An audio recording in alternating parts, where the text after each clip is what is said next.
Hey, how's it going? Thanks for checking out the podcast this week. Thanks if you're like a long-term listener too. Thanks if you've checked out more than one of these. That's fucking sick. I've gotten some nice, and this is not a brag because I think very lowly of myself, but like I've gotten some really nice feedback about this, like doing the podcast. Like a few people have like messaged me or like left a comment, and I'm like, oh, people like enjoy this. Like even if it's a couple, it actually helps a lot because like this shit takes time to do, like editing and like getting videos, and it's like I have to charge my GoPro and like remember to do stuff. I got to sit here on a couch and talk to someone. That's like really hard work. No, but seriously, thanks. And shout out to Marcos from Standards because he's gonna edit these from now on. I fucking I hate editing this shit. So thank you, Marcos. You're the best. Okay. Speaking of being burnt out, my guest this week is my pal Madison James from the band Ogbert the Nerd. Madison, I know through like New Brunswick DIY and basement shows. I filled in on drums for Ogbert like 2 years ago in Tom's River at Clubhouse at Tom's River. Rest in peace, that place. Also, I played trumpet on their record, I Don't Hate You. I played some trumpet and some mallets.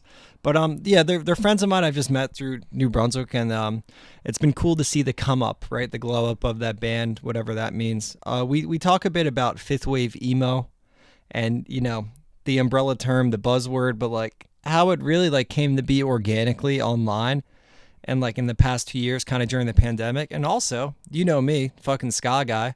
We draw some parallels to how the ska scene kind of did the same thing and really came up in the past 2 years without music industry. Like it's funny, like these bands like build platforms and then the industry's like, oh, I see you've built something. Now we want to be a part of what you do. So, I can go on a 20-minute rant about that, but I'm not going to. But we talk about Ogbert. We talk about New Brunswick. I have my DIY life crisis during the podcast where I'm like, what the fuck am I doing? Like, am I too old? So that when I say thank you for the encouragement, it's like, no, seriously, like, thank you. Even if like you just listen to this shit, like that's very cool of you. You don't have to do that. So thanks. So yeah, we're gonna get into the podcast. I got some plugs. Yeah, because I love fucking money so much. So it's getting cold. Choke artist hats are in the web store. The link will be in the bio. There's tons of colors. Buy one or let's just say something bad will happen to the White House. And also these comps came in. Your Breath Stinks, Volume 5. I've been doing these comps since we started Choke Artists in 2013 or whatever. And this is the first one we've done on vinyl. 100% of the money on this comp is going to charity, America's Food Fund. Because, fucking pandemic put a lot of people out of work. And also the Center of Disease Philanthropy, their COVID relief fund. I think I botched that. But I'm going to split any of the money we make off the vinyl, like 100%. I'm not keeping any of the money. And, I love money, so like this is very hard for me. But it's got new songs from a bunch of sick bands, Mathy, Emo Shit, Space Gorilla, Use Big Words, Invalid, Snooze, Rally Point, Glazed, Good Game, Sleepy Dog, Hikes, Bobbing, AM Overcast. I don't know if I said Invalids, but that's on there too. I probably did say it, but I played drums on it and it was hard work, so I'll say it twice. Okay, and that's it. Thank you, Marcos, for editing these podcasts now. You're the best, and thank you for listening, and fuck yeah, let's do the podcast. Okay. I want to talk to you because I think I don't want to do DIY anymore. I'll drink to that. I think and I got some years on you. I'm tired. Yeah, I'll drink to that. I'd like someone to do it for me now. DIFM, do it for me? At some point. Yeah. I mean, it's hard. It's like the whole mission now where it's like we did most of our shit we did all of our shit completely on our own. I just shipped out like 80 packages and I'm just like, man, when does this become rewarding? It doesn't. And you know me, I still don't have a fucking label maker. And I didn't have a laptop till today. Yeah. So those were all handwritten and I sat at the post office. No, dude. Cause you can come and use this label maker whenever. It's changed my life. Because I used to go on my lunch breaks from work with like, if we do a pre-order for, like, say we did like the Floral LP and it got like 250 pre-orders, and it would be like, I would sit and on my lunch break, 30 minutes of my lunch break, I would just mail 30 out every day, and I would feel bad because people in the post office are like staring at me. It's hard. It's just like, are you sending out a gas lamp? Does this have any chemicals? Yeah. Every single one. I always, it's a routine now. It's like I have the set line to say, I'm just like, Everything applies to the same. Cheapest packaging. Nothing in this is poisonous. Yeah. They straight up ask, like, is this a gun? Yes, I'm mailing guns. I mean, if you ask some people, it's probably worse. Yeah. I think, I mean, it's cool that with Ogbert, it's come so far, like, as far as, because you're mailing out shirts, right? Yeah, it's mostly shirts, CDs, tapes. Mostly shirts. Yeah. It's fun. It's fun, though, you know, to run your own, like, shirt company. I mean, my logic with it was, it's like, when the reason we started doing it was because, like, we needed to raise money for studio shit, and I was like, all I do is just draw stupid shit all day, so if I could put it on a shirt, why wouldn't I? And if people want it, because, like, we wouldn't have done it if nobody wanted it. Yeah. So you're just like, fuck it. What's more DIY than that, you know? And it's just like, now it's just like, it's gotten to a point where it's like, I got a stupid idea for a shirt. Let me put it on a shirt. You know, if it's funny and people like it and they want to support, it's like, Exactly. I think it's fine. And honestly, like, it doesn't make that much money. It like, really doesn't make that much money. I mean, it's $10 Gildan tees. Yeah. I think at this point, like, in making shirts, we're losing money because it's just like, I want to do something stupid. Where we just did the shirts. I made a tweet where it was a whole joke about how people just forget that Domo happened. So I put Domo on a shirt, and I was just like, cool. And as like, there's like supply shortage everywhere, so it's like, I think for one color Gildan tees, it came out to like $8 a shirt, and I was like, yeah, it's bad now. And you're selling them for 10. Yeah, or around there. Because it's just like, I just want these to exist. It's funny as hell. Yeah, yeah. And then, you know, after Bandcamp takes a cut, it's like, congratulations, we gave Bandcamp $6. Yeah, the Bandcamp cut of 15% really cuts in. I want to show you this shirt I'm working on real quick. I want your thoughts. I can't show it to the camera yet. I know we're doing a live podcast right now, but It's fine. you know, we're tastemakers over here. So my roommate made this.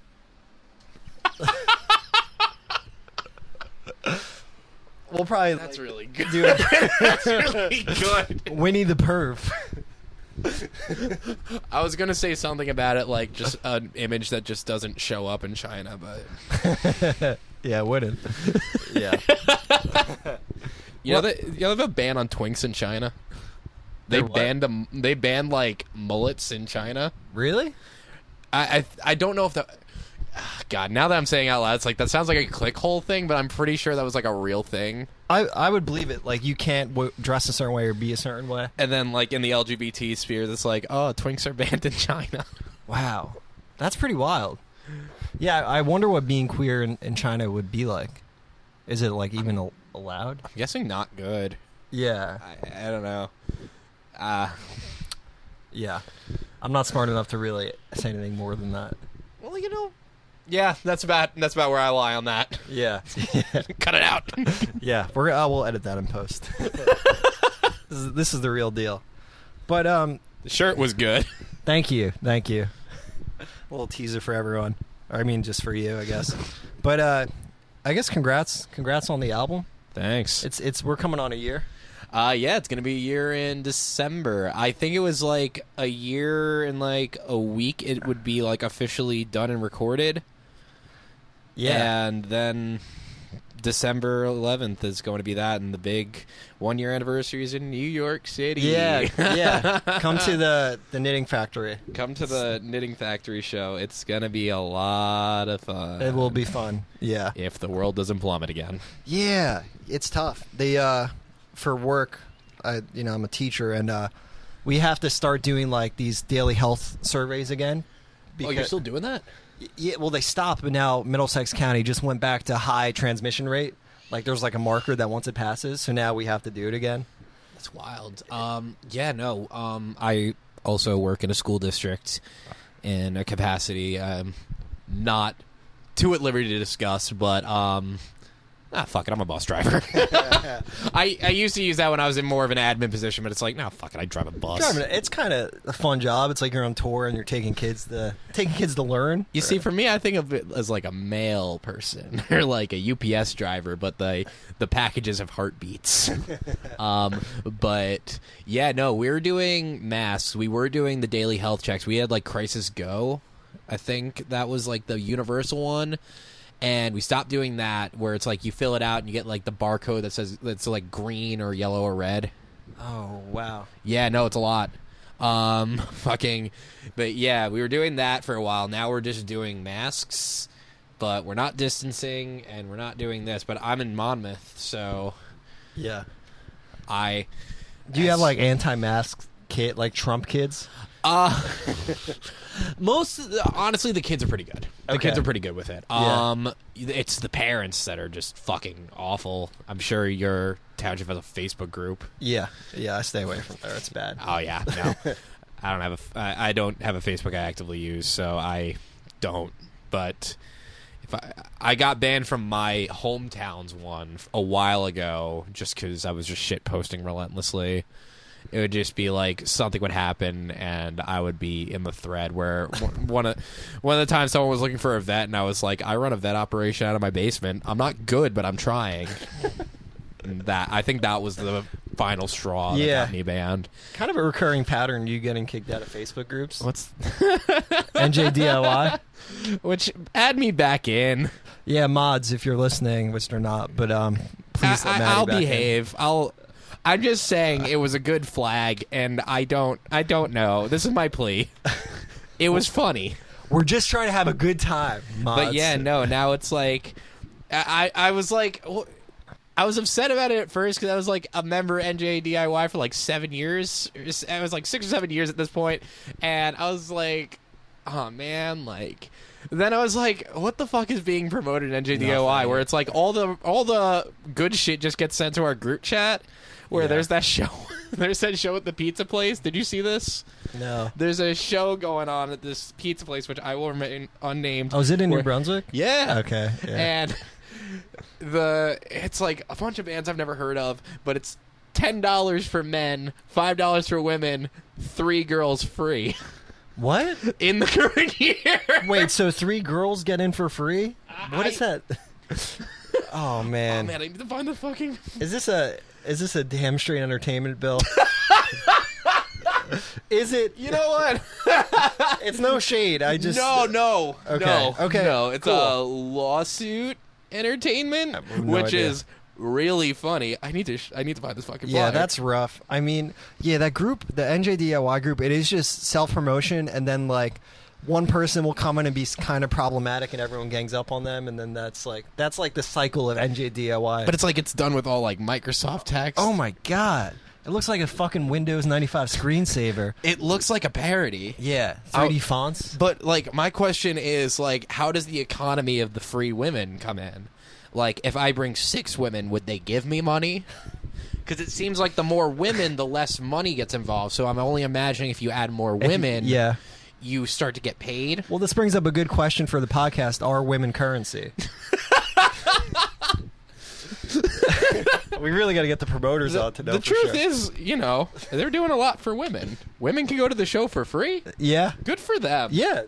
That's like almost weird, like a club, like Bar A or like a Guido bar would have those rules. Like, yeah, chicks come in and like, but I don't know.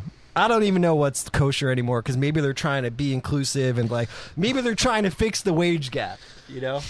Yeah, I guess. I mean, that's a way to do it. Except it's just like I don't know. A little icky. Something about that ain't right. Yeah. I don't know. Where it's like, obviously, it's like if you bring 3 women, you get in for free. But it's like, with like that bill, it's like, can you name 3 women? Yeah. It's like free admission to the gig. Name a woman. Yeah. Yeah. Basically. I mean, are any of the bands? Are they all like white bros? I listened to the one, and the best way I could describe it is cigarette music. Yeah. All right. Which, like, no shade. Do your thing, but it's like, I don't know. There's a vibe to it. Yeah.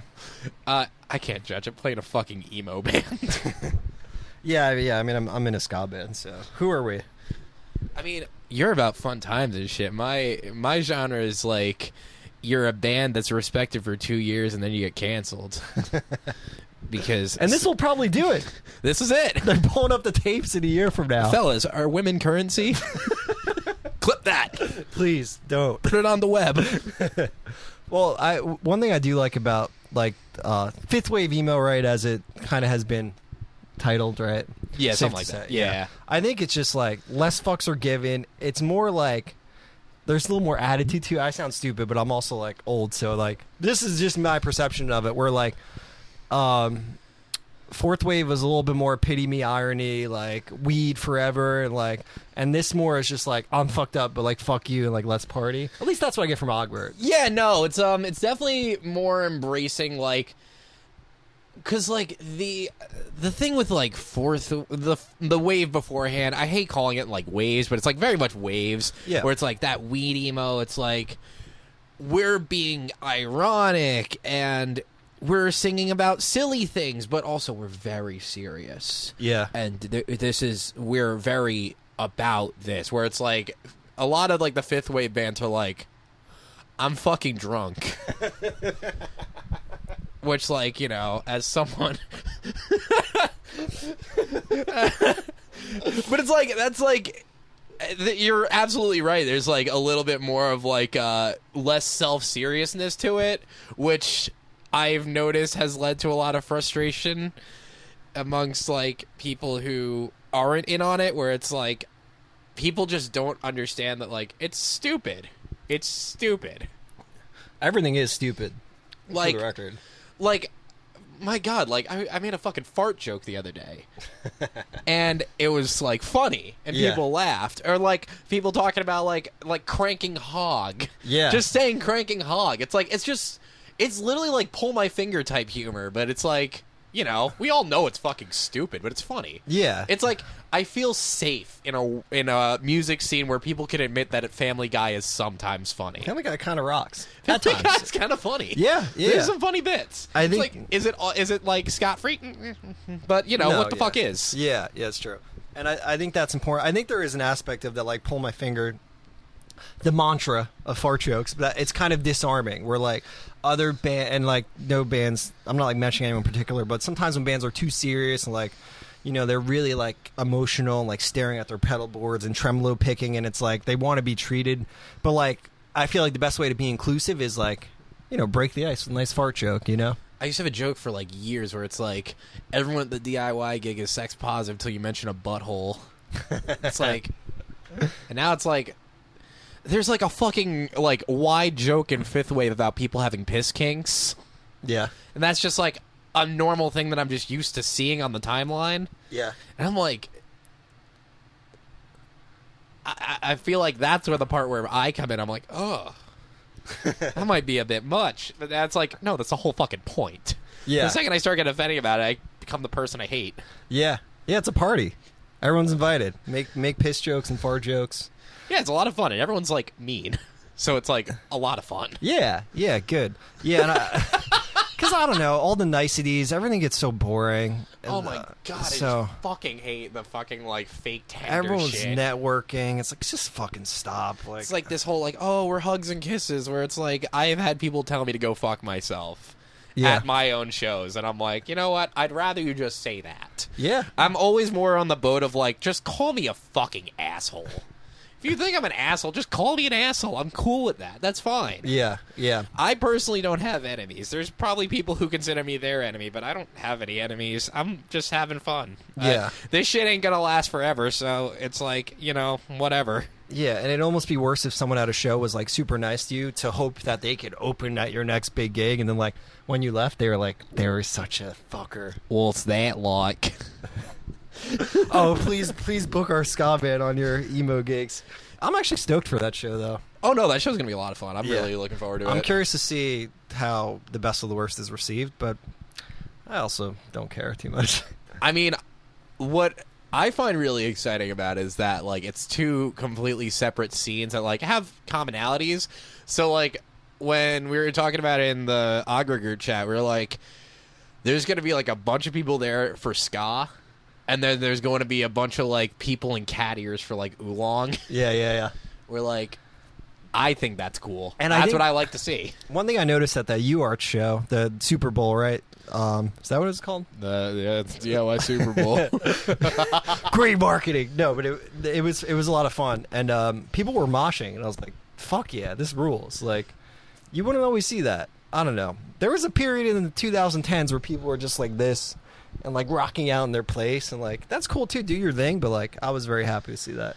Yeah, no, that's another thing about fifth wave that I really like. Where even with like fourth wave, it's like unless you're like really fucking shredding, it's like no one fucking moves. Yeah, and it's like, come on, like it's fucking dance music. Let's fucking dance, and like people dance.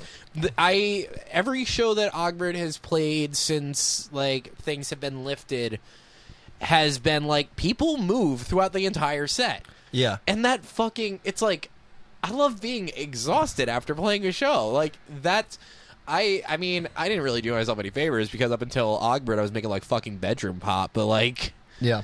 even going to, like, emo shows, because, like, I've been going to emo shows for, like, the past, like, 5-6 years now. It's like, this is the first time I see people, like, one, jazzed to be there, two, moving. It's like, yeah, it's more cathartic. I think you get more out of it at the end. I mean, that's what I love about ska shows. Is just like it's like romp around. You're dancing, you're bouncing around, you're pushing into each other, and like everyone's feeding off each other's energy. So it's like, golly, is this catharsis? Are we like using the scene for what it's supposed to instead of self-serious bullshit all the time? yeah, Where it's like there's room for self-serious bullshit, but it's like, you know, I'm at the gig. I'm not here to, like, fucking cuddle people. I work a shitty job, and I pay stupid bills all the goddamn time. I kind of want to let some shit out. I got some shit to say. yeah. That's like where we can all get together and do that. Where, like, last gig, I made a fucking death threat, and people were like, woo! I'm like, yeah. Did you threaten the crowd? Never the crowd. They're so Okay. nice. Yeah. Literally, like, the one thing I will say that I have been more than shocked about, just, like, from being in an emo band, is how fucking nice everyone is. Yeah. Like, I'm so used to just people being fucking shitty that, like, the smallest bit of kindness, I'm like, this means the world to me. And, like, the kids who, like, come out to Ogbert shows are always just so fucking nice and, like, when I was a kid, I was like a fucking creep. But, like, these kids are, like, so, like, nice and, like, considerate and shit, where it's like, I never feel overwhelmed. Yeah. And it's like, damn, why couldn't I be like you when I was a kid? Like, I fucking sucked. Yeah, I was definitely like a look at the floor, like afraid to talk to my favorite band person. Still am a lot of the time, honestly. Oh, yeah, Sam, I used to have a word of, like, the arm crossers. I'm like, oh, you fucking schlubs. But it's like, now it's like, oh, wait, I had basically 2 years of not talking to anybody ever. I forget how to people. Yeah. Yeah. So, like, these last couple shows, it's like when I'm not doing the thing, I'm, like, in the back. And I'm like, for On the Twitter. people, for the people who aren't watching the video, I am bracing myself. On Twitter, like, I'm having a fucking blast at the gig. Just in the corner. God, it's just, it feels like there's something happening, and it makes me happy to be a part of it. No, I totally get that. And I think, sorry. No, you're fine. I think one thing that was interesting was like you were talking because you came over to help me a lot with mail order, which is like super awesome of you, and I'll always appreciate it. But like one thing you were saying was like with the pandemic, the one thing was that it did sort of level some kind of playing field where like all these fifth wave bands were like just shit posting and having fun. So it's cool. It gets the people so fucking mad. I literally seeing it, like when we were talking about that initially, nothing was happening. Yeah. Where, like, Super Bowl and, like, the couple shows that we've played since, it's like, I've seen it materialize, and it's like, oh my god, people are, like, ravenous. This fucking rules. Yeah. And it's like these, like, you know, local legend type bands who, like, you know, they're the kingpins, and they're the people who say what goes and what not, and I've seen them play to empty rooms, and some of them just can't even get booked. And it's like, damn, maybe you just should have embraced the fact that, like, the tides have changed. Yeah. I don't know. You have the access to the same shit I do.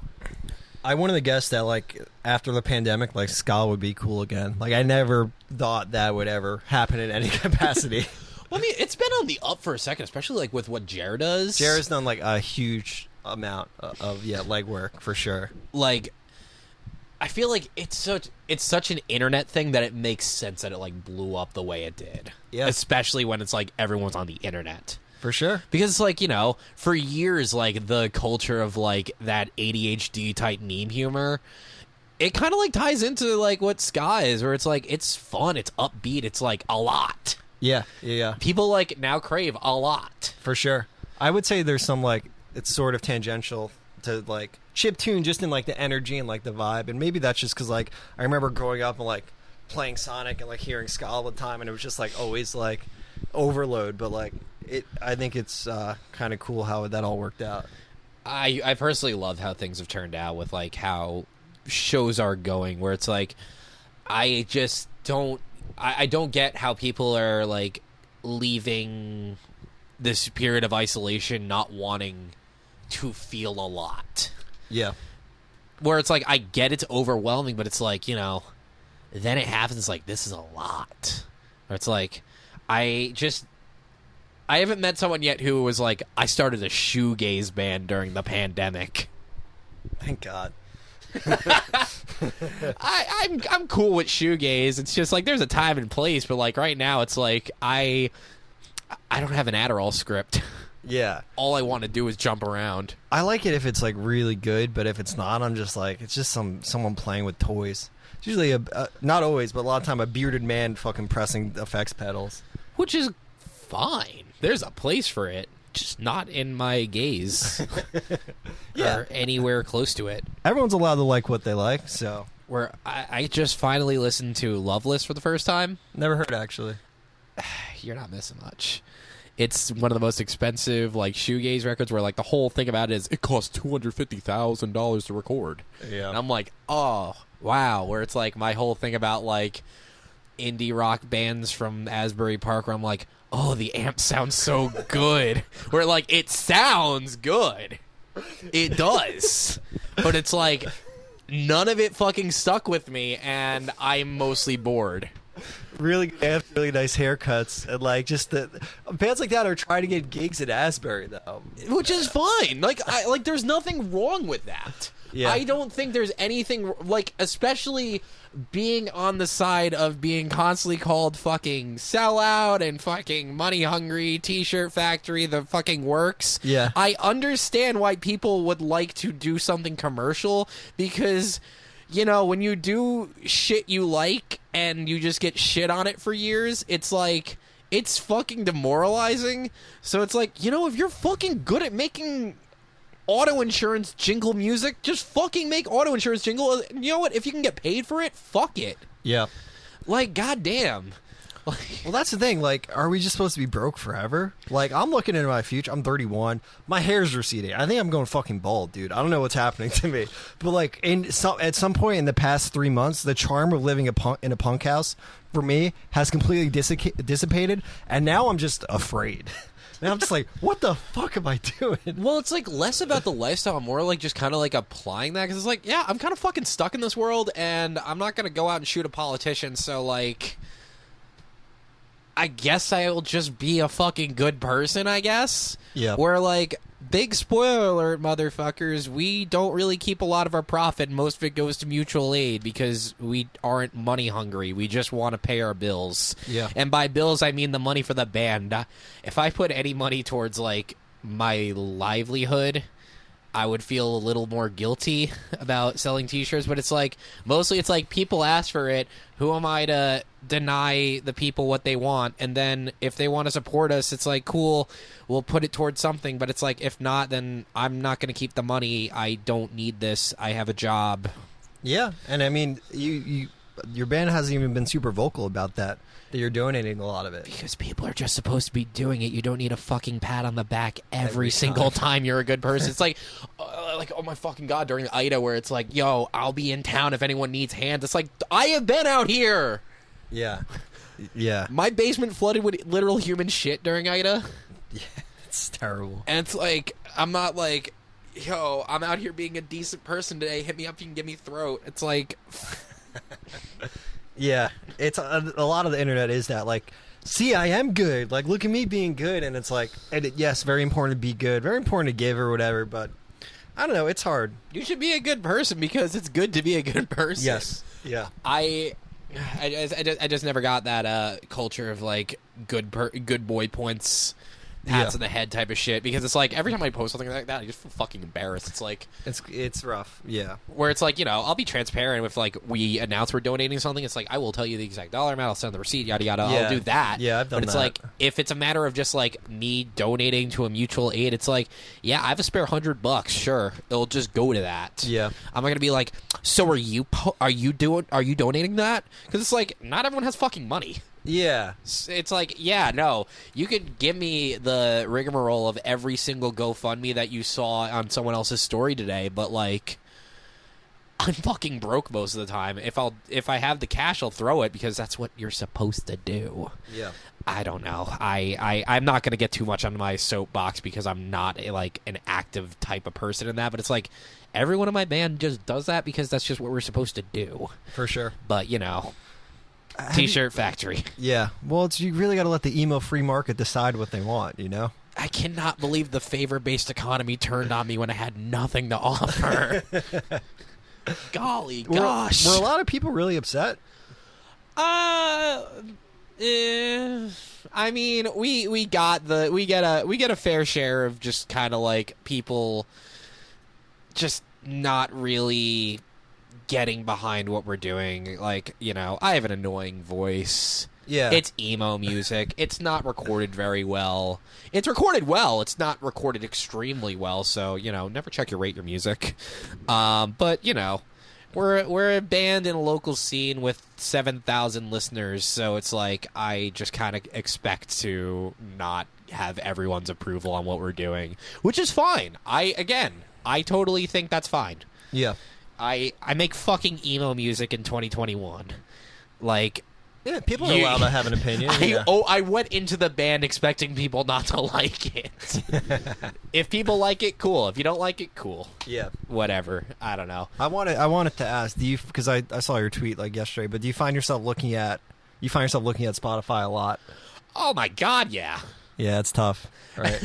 Well, it's like, and I think where it really comes from is, I mean, ideally, and it's weird because we were just talking about like not being capitalist, but like ideally, if there is some perfect world where you could like be in your band and that was your thing, it would be like fantastic. Oh yeah, no, I would love that. I would love to do the thing all the time. It's just me personally. I have said this for years. I will never pursue a career in anything creative. I just never want the pressure of like having to make something for a check. I totally get people that do and have the ability to. I cannot. It's hard. You have to put yourself in a box, and like, even for music, I don't even really know how it works still. But yeah, it's tricky. But if you were, like, if Ogbert did get a deal with like a bigger label, you would take it. Oh yeah, no.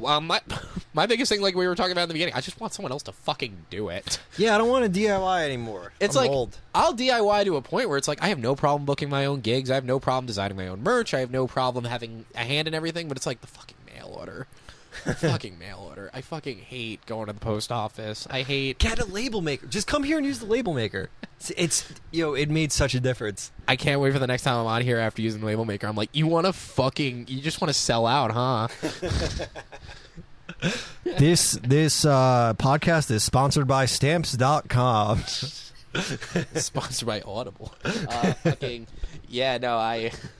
Post office is rough without it, and I got it 3 years too late. Trust me, but like it really, get a label or use this. Send me your labels. I might have to freak it. My job is fine. I might get one. I feel like now that I actually have a computer, I don't have a choice. Yeah. Either that or, there's a fucking, like, printers exist. Packing paper tape. I make it hard for myself because I'm an idiot. Yeah. Have you had to do customs forms? Oh, my God. Nightmare. Oh, my God. I had to do 3 the other day, and I had like 20 minutes on my lunch break, and the guy was typing with his pointer fingers, and I was losing my fucking mind.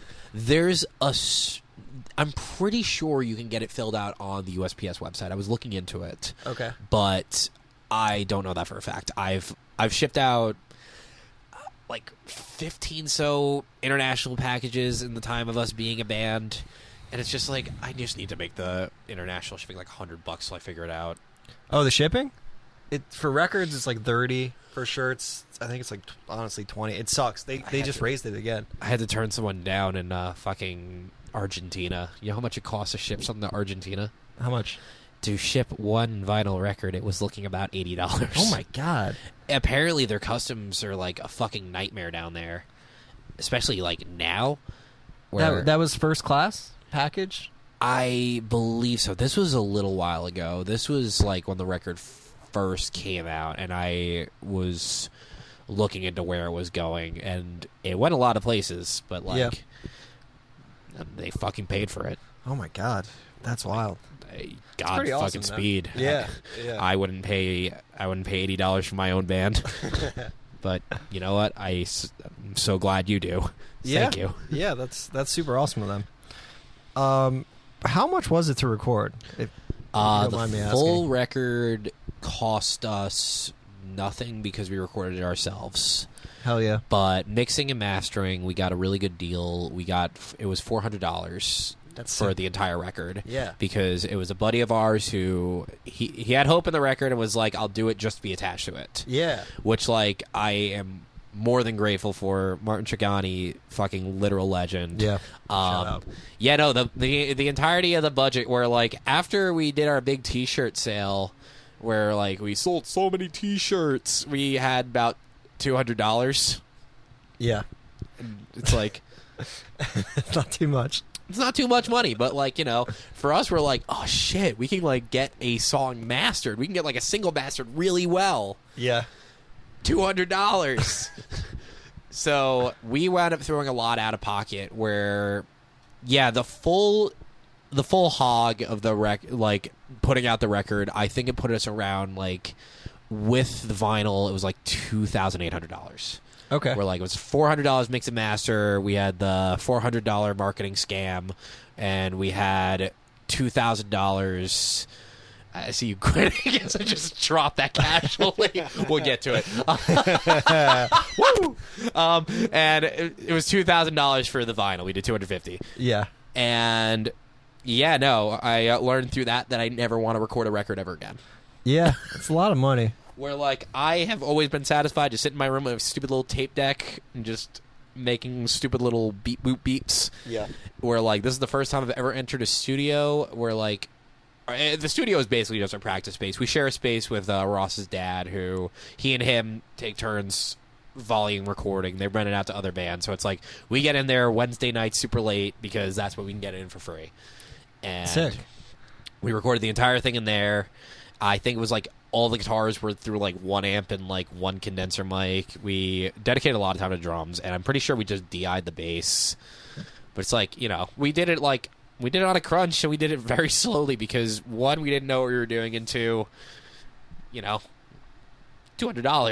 It's a lot of money. Yeah. You're all set. You know, we were good. We bought Gatorades one time.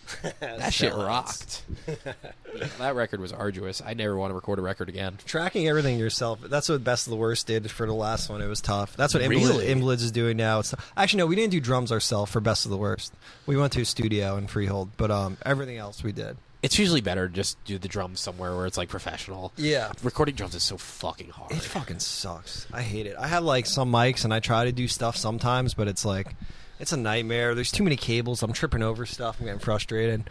The Invalid stuff, I'm tracking with Ray, our bassist, but he has mics and stuff, and even then it's just so hard. I don't even know if I like playing drums anymore. I mean, it's a good instrument. I've been like trying to teach myself drums recently, and I'm not very good at it because I don't like loud noises. Yeah, I don't like being the cause of loud noises. You gotta get earplugs. You know, I'm half deaf in my left ear because of doing DIY shit. So I should have done that like years ago. I still haven't. I need to at one point. I need to invest like a really good pair of earbuds because I like doing what I do, and it's like at one point. It's either it's going to be the Jerome's Dream route and my voice gives out because I don't know how to sing, or I'm going to lose hearing. Yeah. I'm like, I lost at least 20%. I haven't gotten it tested, but it's already getting hard for me. And I'm like, oh, all right, let's see. You can always wad up toilet paper, put it in your ear. Little life hack. Some wet toilet paper. Stuff for the road. Yeah. Oh my god. All right, so about this $400 marketing scam. Oh, it's great. So for I Don't Hate You, right? Yes. That's what it's called, right? It is called I Don't Hate Sorry. You. Yeah. You got a big publicist, big hotshot in the emo scene. The biggest and the best. Yeah. And what were you promised? Just go again.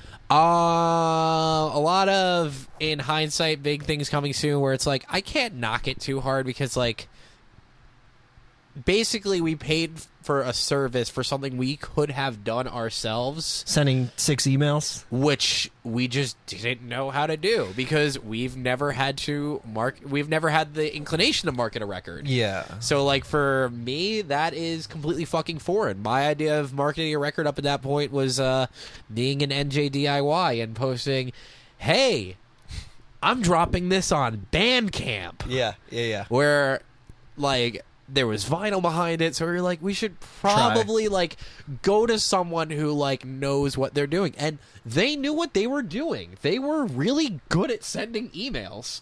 Where, like, I'll nay on it as much as I can because it's just, like, so fucking funny that it's like, there's just someone who will just do the marketing for a record. They'll just be the person that sends emails. Yeah. Like and 6 or you'll 7. pay them money where it's like I could do that from my phone. Anyone could do it. Anyone could do it. I think the idea is that they have connects, right? So if they're That's it. were they flaunting that they're like some kind of hotshot, maybe affiliated with another bigger band in the scene? There was like the big P-word publication thrown around. It was never anything promised, but it was like a lot of I could send it to blank. Yeah. Which like after, because like I've talked to a few bands who have been in the same rigmarole that we were in, and it was like, oh, I got charged $500 or like something like that. But it's like there's fuckers out there who will charge like $2,000 for that. Yeah, it's weird. Like, damn, it's like if you dig hard enough. Just for the sake of transparency, there's like a list of emails on most every website for submissions. And it's like you could take your shot like that, or like you could like kind of guess at emails, or you could like stalk Twitters and stuff. Like a lot of publicists have little buttons on their Instagram that have email. For sure. Yeah. And like stuff like that. And like, you know, like thinking a little outside the box where it's like, you know, this is where it kind of ties down to like I'm fucking tired of doing DIY because it's like I never fucking thought of doing any of that myself until I had to be exposed to the other part of it. Yeah, I think the idea is like, the person is like friends with these publicists, and they can be like, "Hey, you cover this," and they will. But it's like often not the case. You know, I mean, I know the address to the White House. I could send your album to the White House if you want. Like, you know, yeah, it's tricky. I don't know, but I've done podcasts. I've done a couple in the past with publicists, people who are running publicist companies, and the whole podcast was me for an hour being like, wait, so what is this? Like, what do you do? You get people excited about the album? Okay. Well, it's like, I remember what we were talking about this, we were packing records that one time, and you were like, it's literally their job to write about music. If it interests them, they'll fucking write about it. Yeah. Because that's their job. Where it's like, up until the record came out, and after I got burned in 800 different directions, and just kind of lost ties with people, etc., because we sold out. It's like, this is so fucking stupid. Where, like, around the same time I started my first office job, and after realizing the inner workings of an office, I'm like, this is so fucking stupid. And, like, at the end of the day, it's like, the people who I'm afraid of, who know what they're doing, don't know what they're doing, too. And it's like, yeah, I'll send an email now. Yeah. I am not afraid to send an email and say, I have a record. Where, like, you know, it kind of goes all back to the good guy backed heart economy, where it's like, oh, yeah, this person, yeah, they got, like, a lot of followers. Oh, yeah, they like the band. Sure, all right. But it's like, you know, I guess now I'm talking from, like, a position of scene privilege, where it's like, my band is now at a point where it's like Brooklyn Vegan will just write about us if we do something. Yeah. And that's because, again, their job's to write about what's relevant in music. Because I paid $400 to end up on their radar. That's all it took. All it took was one $400 email where, you know, I won't ham on it too much because, like, you know, it's fucking stupid, though. It's fucking stupid. Yeah, it sucks. It's inherently, like, gross, and A lot of things they promised didn't work out. Are you telling me that the music scene has exploitation? What? Wait, there's people that use their status and clout to exploit teenage bands? Not your band, but I think I think this person worked with kids, right? Like, yeah, what's your allowance? Yeah, all right, just have your dad send me another 50, and then we can really get this thing popping off. I mean, I'm not gonna ham on it, but the kids that we talked to got charged a little bit more than we did. But yeah, I mean, we're not gonna. I won't say mustache twirling villain, but I'm saying, you know, maybe you should be a little more DIY about it. Yeah, and also I'll say the band about Champagne Colored Cars went through the same publicist, and they're older. They're like my age, and they same experience. You know, they sent a couple emails, and are we saying too much? I don't care. All right. Yeah, I'm it past sucks. it. Our working relationship ended after I sent a Happy New Year's email and got nothing back. So, yeah, I mean, they got the money, so like, if you want an email back, you probably have to send them more money. I can't believe I didn't make a new friend. DIY is so I thought we were homies. You called me the king. You called me royalty on Maine. Oh Yeah. my goodness.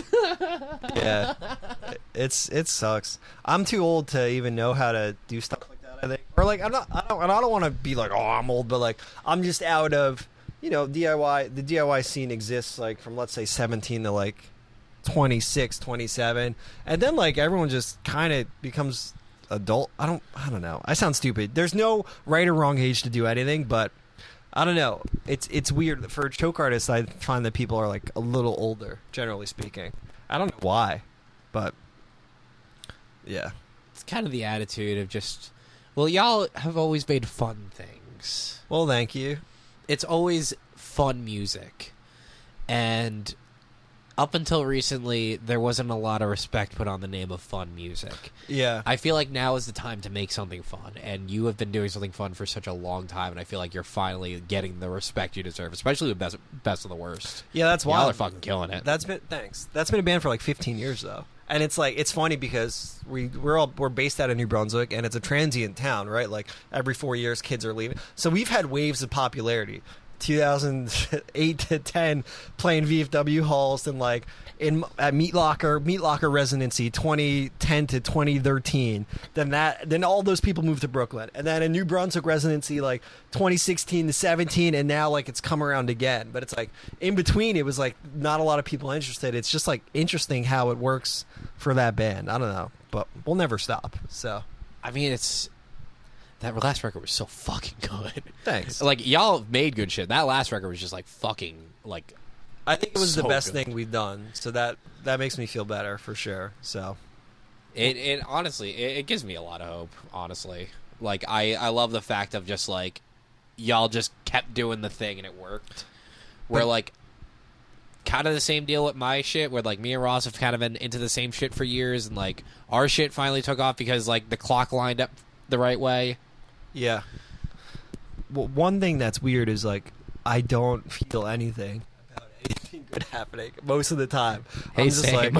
I'm just like cool. Like I'm grateful, and I don't ever want to sound like I'm not grateful. I totally am grateful for whatever happens to anything, but I'm like, I still have to go to fucking work on Monday. You just feel burnt about it. It's just like I feel the same way, where it's like last night I was like laying in bed just staring at my wall, like I hadn't talked to anyone in like 6 hours at that point because like my roommates were doing their own thing, and I was just like laying in bed. I'm just like, damn, like I have work tomorrow. I achieved what I considered my dream. I still have work tomorrow. I still have bills to pay. Nothing has changed. The only difference is, oh hey, the thing happened. Yeah. But it's like, at the end of the day, it's like I'm always happy that it's something that like I can always escape to. Sure. Yeah, you're right about that. Like, Where I don't know. I've always seen like music as something where it's like I could always escape to it. Yeah. Like no matter how shitty things are going, it's like that stays the same. Where like up until recently, it was always like something that was like a little more private for me, just because no one was listening. But, like it was always a thing where it's like it was very personal to me. It was like it's something I have complete control over. I can do it whenever I want. I can pick it up and drop it whenever I want. It's just like something I have complete control over, where I'm living a life where I have no control over anything. Yes. Yeah. It's like a place where you feel like you can really be yourself too. Exactly. You know? So where having people liking that and doing like really into what you're doing has been very like extremely validating and like such a plus, where it's like I ride a high for days afterwards. Yep. And it's cool. It's like, okay, so this is why I do it, because it feels good when I do X. And, you know, I can't really say that about a lot of things. Yeah. Where like, you know, I'm a pretty depressed individual, where it's like, you know, I laugh about a lot of shit, but it's like, you know, shit bothers me all the time. I'm fucking miserable most of the time, but it's like, you know, at the end of the day, it's like, I could disappear into the music, man. Just get lost in it. Just get lost in it. And by lost in it, it's like, you know, I hear Ross play the riff and like my eyes dilate and I become fucking werewolf. Yes. But, yeah. No, I totally get all that. I mean, it makes sense. Like, and when the good moments happen, it makes everything worth it. Like everything else that you have to deal with. I've just found, and maybe something's wrong with me, but like those moments happen less for me. Even though like cooler things are happening, I'm just like, all right, yeah. But I don't know if I'm like overworked, and I don't want to sound like I'm like I don't know. I just feel like I'm spread too thin in like a lot of ways. So, but I don't think I'm gonna stop. well, it's a thing. Oh my god, I'm talking to someone who has no interest or like just not really aware of this universe. Okay. At all. Yeah. Where it was just like one day they texted me, okay, I see you talk about it all the time on Twitter. What is DIY? Wow. Like crafts? Which is like my favorite line, but like, yes. It's like, they're like, well, it sounds like you're having like a lot of fun. And I'm like,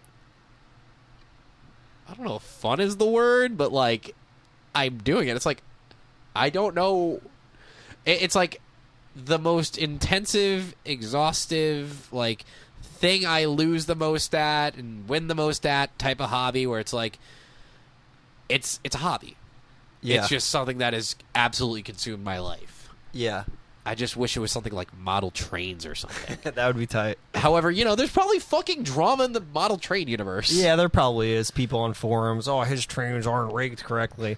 I think that the scary thing for me is I don't know what else to fucking do. Yeah, I'll drink to that. I don't know what else. I've operated this way since I was 14, 15, like playing in bands and shit. I'm 31. I don't know what else to do. It scares me. Is this it?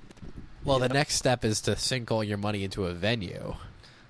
I don't know if I told you how close I was a couple months ago, but I'll talk to you about this too. But I think I might want to try. It'd be fun. Well, I mean, I know people who'd be into it. Let's talk. Yeah, well, we'll have a nice meeting. Let's what's it called? Lincoln build. Yeah. So, do you really think Ogbert's going to break up in like a year? Break up might not be the right word. Blaze of Glory, fucking crash to the ground. I think we're just gonna get bored of making emo because we don't get bored of each other. We've been friends for years. Yeah. So it's like I don't think we'll ever get bored of playing music together. I feel like we'll get bored of doing the type of music we do together, which I think is like a really common thing, especially with emo, because it's like you can only sing about your trauma for so long. Where it's like it either becomes a mask and you just kind of like put it on to put on a show, or it's unresolved and you just never. You're deal just with it. like this weird, undeveloped man child, and you just drone on and just. I get that. Yeah, it's hard. Well, you can start singing about like your mortgage and shit. I could do the Sprainerd route and just become like sad old guy rock. Yeah. Which like that Sprainerd fucking rules. Yeah. Like if I was to be a band, I want to be a fucking Sprainerd. Yeah, Sprainerd's super tight. What's Pat is the one dude, right? This new band's Nona. I don't know if they're still playing. Oh yeah, but it was cool. But I could see, you know, in 5 years you'll be back on this podcast. I'll be completely bald, and you'll be like, and that's why we're playing alternative rock now. Yeah, the thing is, it's just like the pipeline is either you get really into like Big Star Indebted power pop, or you like spread yourself between 5 really bad slam bands. Where I'm kind of going both ways. Where like, after making an emo record, I never want to listen to emo ever again. Where it's like, I like my friends' bands. Yeah. I very seldom listen to music that isn't made by people I like. Yeah. So I need that degree of separation where it's like, emo exists. So it's like I started listening to like a lot of like power pop compilations. There's like a lot of good shit out of Numero, which, I'm now 20-something with a stupid haircut who's into Numero. Hell yes. Never heard of that. And it's just like getting into like power pop and stuff like that, and then like getting into like grind and fucking yeah. More visceral stuff is like good because you just get the reaction you need. Like you get it easily. It's just really cool finding shit that like sounds timeless. Like a lot of that power pop just sounds like it's always been around. Yeah. Like, and it's just I bought my first jangly guitar. And I've been just sitting in my room, just like trying to do Cleaners from Venus rips, and I'm living my best life. Hell yeah. However, I don't know what that's going to say for the fifth wave crowd. I don't know. You might get a song about me wanting to be someone's boyfriend, but I don't know. You might also get a slam song. Who knows? There's a blast beat on LP1, so hell yeah. Yeah, as long as you're having fun. That's all that matters. It's all about having fun. Yeah. But however, yeah, no, Ogbert is that is a definitive ending. This just sounds like a marketing ploy to me. Like, see it while you can. I mean, not on purpose, but also like, yeah, no, we're going to get bored at one point. Yeah. We're like, right now, it's fucking great. Who knows? Maybe we'll just never put out anything else, and we'll just have fun playing the riffs because we're really good at playing them. Yeah. I mean, y'all are great. That Philly show ruled. Yeah, no, it's like I love playing the songs. I love throwing myself around. I love the whole experience of playing in a live band, which I got kind of the same thing out of playing virtual shows, but there's something about the live experience. Yeah, not the same. I had literally had to hurt myself on a virtual show to feel anything.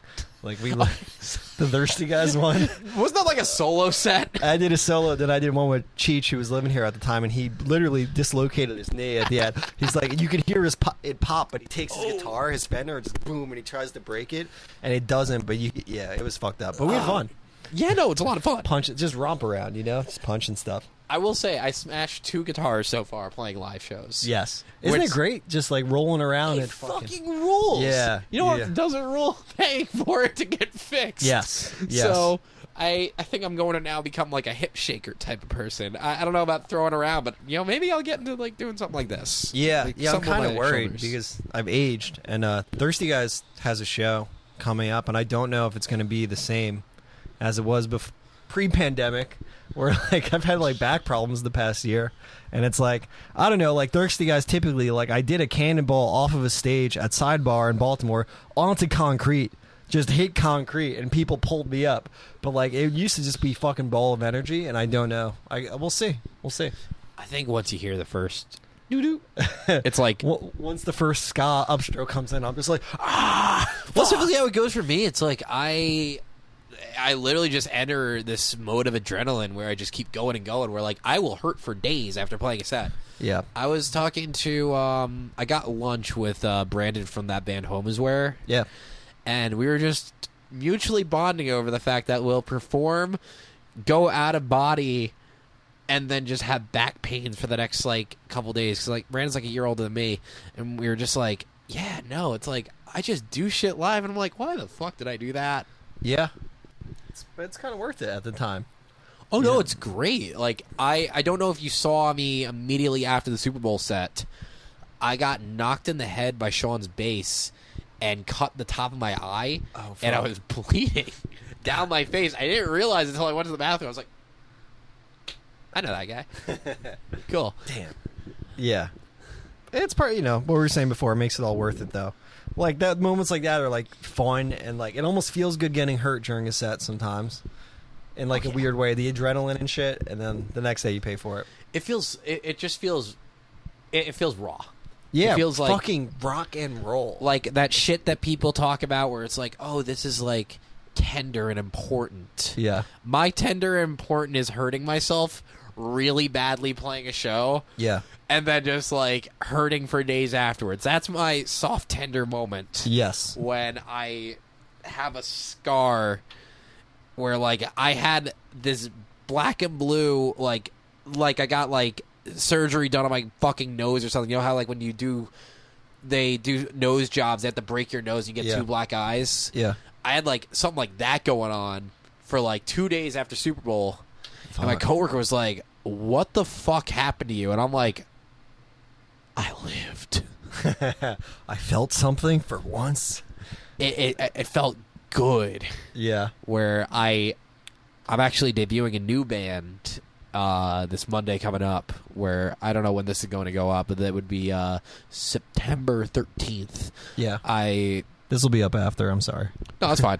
But is that Jabroni Hawk? That's Jabroni Hawk. Cool. Jabroni Hawk is a NJ emo super group. Okay. Where it's like, I am the youngest person in that band. Oh, hell yeah. And I'm the vocalist.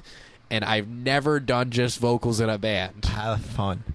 I am so fucking excited. The only thing is it's on the same bill with Ogbert, so it's like I need to spread out at how I'm going to get hurt that night. Yes, you have to. Yeah. At Fest, there's like a ska stage, right? And this band from Japan, SMN, dropped. So the dude who runs Bad Time Records texted me and was like, "Would Thirsty Guys want to play?" The same day as Best of the Worst. And in my head, I was like, "How would I do this?" But luckily, luckily we can't. Luckily, our drummer can't make it, so it's like, it's fine. Yeah, stay true to the song, you fucking sell out. Yeah, exactly. Yeah, also that. Like, I don't know. We'll see. But luckily, we're not playing Fest. Staying true. That's punk. Yeah, fuck yeah. I mean, staying truly moralistic and not breaking from it. The not playing Fest song isn't even like really about Fest. It's about like pay to play shows and like gross booking agents and package tours. Well, I mean, I know that. I know, but it's like weird. It's like just a weird song, and we probably are going to play next year. So I want to say, Fest, you're all great dudes, and you're backed hard. This song is about not playing Fest. Sort of. Like, that's like, that's such a fucking. Oh my god, Well, but it did become a status symbol for a lot of bands. It's like a fucking feather in the cap. It's like, yo, you're playing at a pub at 2 a.m., a pub called Magoobies. Like, who cares? Like, well, fucking, that's how I broke into my band that we weren't playing Fest. I sent this link to the song. I'm like, great news, everyone.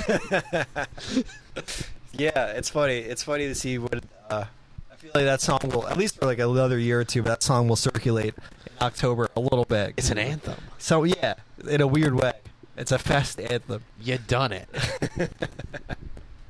Yeah. You made a song for like the underdogs. I made a song to advocate against drinking and driving. That's what Fine's about. Oh no shit. Real. Yeah. Yeah, it was about someone I know who got really fucking hurt in a drinking and driving accident and killed one of our classmates. Oh my god. Fuck. Well, it's like that, but like selfishly comparing it to like crashing emotionally because emo. I need to make it about me. Yeah. Yikes. Clip that. Woo. Where do you pull a lot of your lyrics? I guess just from what you're feeling. A lot of pain. Yeah. That like you're a troubled soul. Fucking god damn. So I made a tweet a while ago that was like, there is no best Ogbert song because we love all the songs equally. So someone asked, what was your favorite song to write? I'm like, none of them. They were all awful. Yeah. But like, real. It was like, a lot of it was pulled from like my process of like dealing with my emotions, where it's like, I only know how to write directly because I don't know how to write. So I will just take journal entries and weird little notes app things, where the last track that we recorded for the record vocal wise was You Like the Raiders, which is literally just a diss track. And I'm only saying that now because I don't have to fucking live with him anymore. Yeah. If you're listening to this, I will kill you. cut that. You've heard it here live. Real death threats. But it's like, it was like something happened and I was just pushed right over the edge. Yeah. And I went remember. to the studio, I'm like, I got lyrics now. Let's fucking go. Yeah. Did you feel better after writing it? Or No. do you feel anger when you sing it? We don't play it. Yeah, fair. We've played it once for a virtual thing, but it's like it's everyone's least favorite song to play. It's like everyone's least favorite song on the record. Okay. And it's like, nah, that's right. That's deserved. Yeah. Where like everything else is like masked a little better. That song is just like very much, if you know me, you know what that song's about, and it's just like, wow, you really immortalized that. Yeah. Yeah, it's tough looking back on songs sometimes. Yeah, I'm mostly proud of the record. I'm really proud of the record. Yeah, you should be. But, you know, it's like all of it was from just absolute just fucking embarrassment. Yeah. And now it's like it's a concept album, right? Starts at a party, ends at a funeral, or vice versa. Yeah. We tried to. It like mostly works. Where like we realized like after putting everything in sequencing, it's like, oh, this like tells a story about someone just spiraling. Yeah. This rules. Yeah. Hell yeah. We're like, who the fuck would have guessed the fucking intro song would be our most popular song? Because like it's like that song's not about anything. Yeah. But you know it's that's fun pop song. punk. Yeah. So yeah, no, it's basically about a fictional scenario where I just continually spiral, and then wake up after a friend of mine dies. Yeah.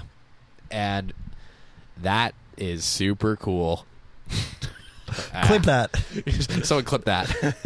Friends dying, fucking no, not even joking. Yeah. That's rough. Do you feel like there's a need to pump out more music? Like as a content creator, do you feel like there's like a never ending, you need to feed social media with content all the time? Sometimes that's mostly for the Twitter stuff. I can do shower thoughts all day. Yeah, that's just you being you. Yeah. But like, as for like music and stuff, it's like I'm kind of a little bit more careful with music. Where it's like I can pump out music. Like I can write a song. I enjoy writing songs. It's like I look at songwriting the same way people look at like Sudoku puzzles, where it's like I could figure this out and do this. Yeah, this same, goes here. honestly. Yeah. And it's like I think that's like a really cool kind of mechanism to have that I feel like people put a little too much importance into.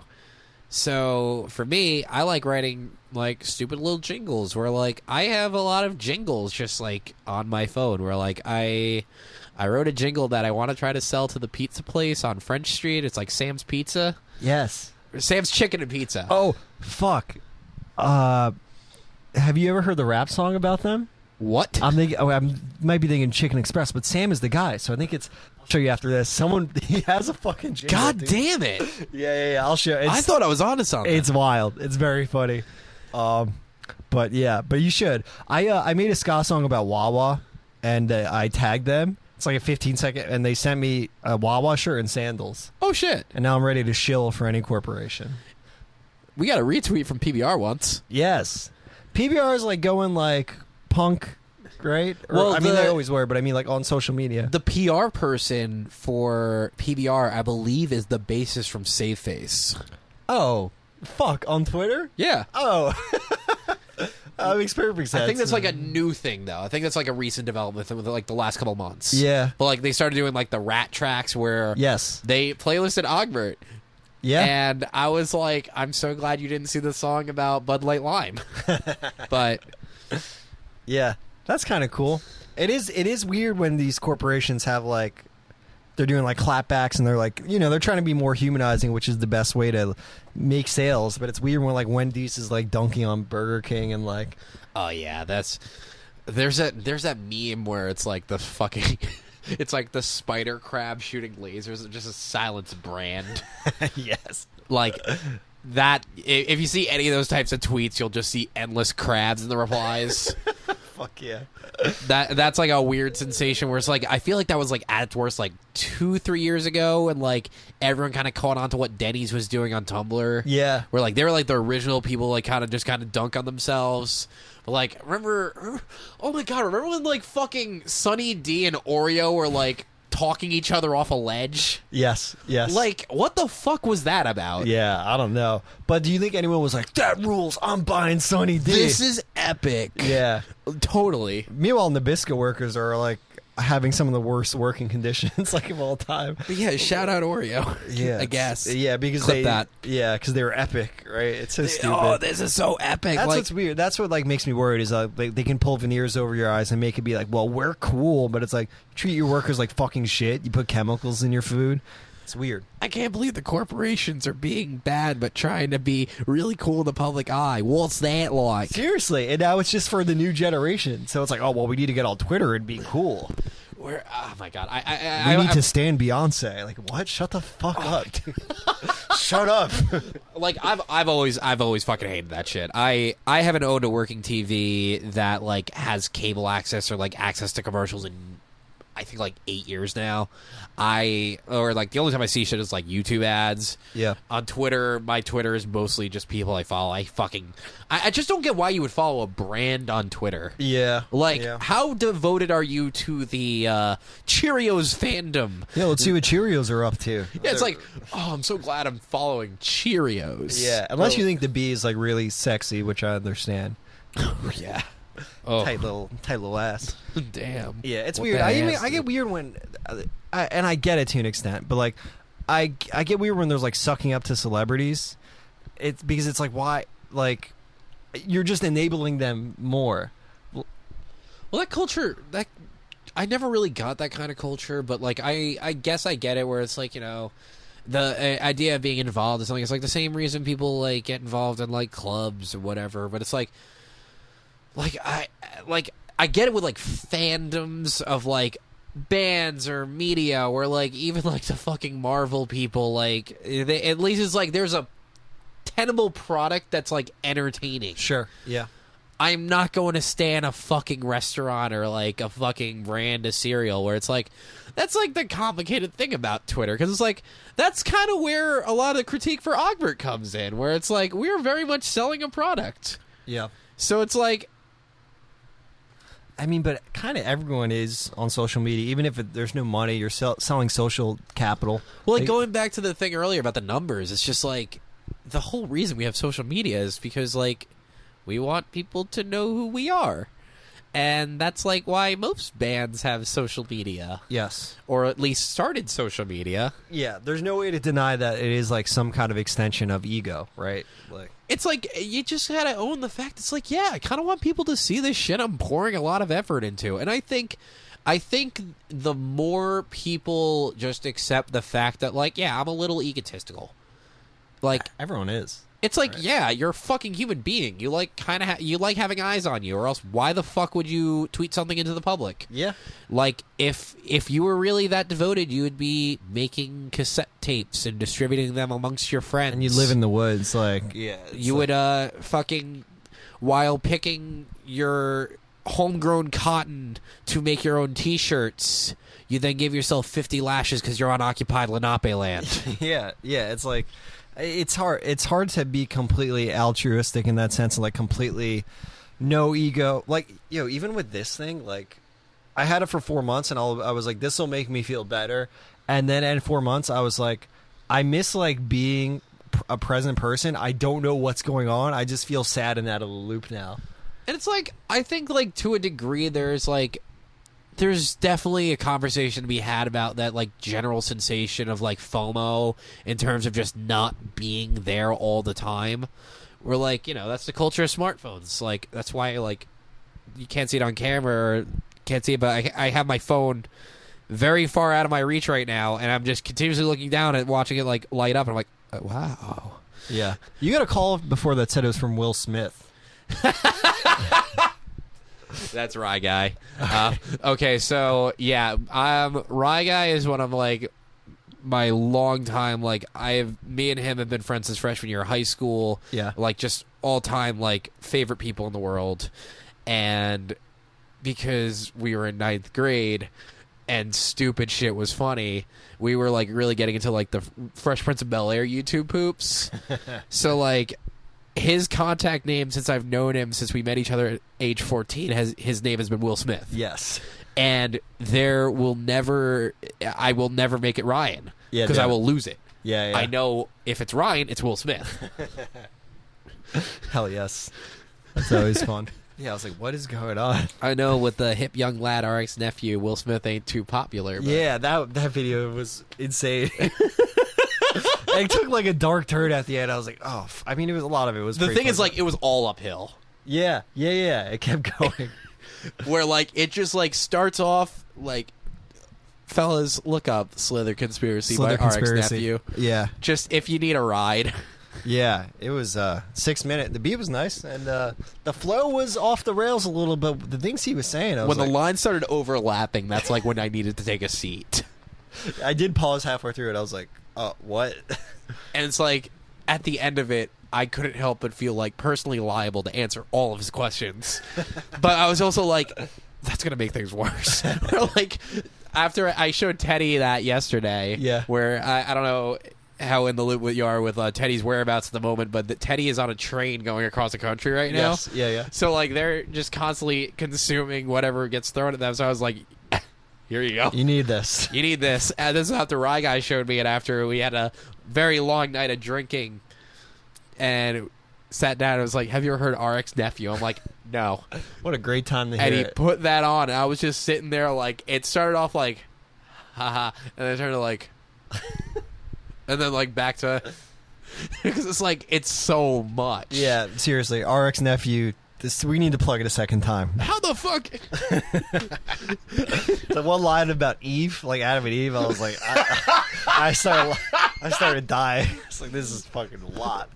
It's just like, it was that, and then it was like dissing Rugrats, and then like the whole homophobic tirade about Will Smith. Yes, man. And then the COVID-19 conspiracy. It's like, it has everything They to hit get every you box. mad. Trump. It was every check mark. Oh my god, that fucking line where it's like, I'm a expletive Trump, I'll make the cemetery great again. Yes, that was really line, good. I was like, because I was like,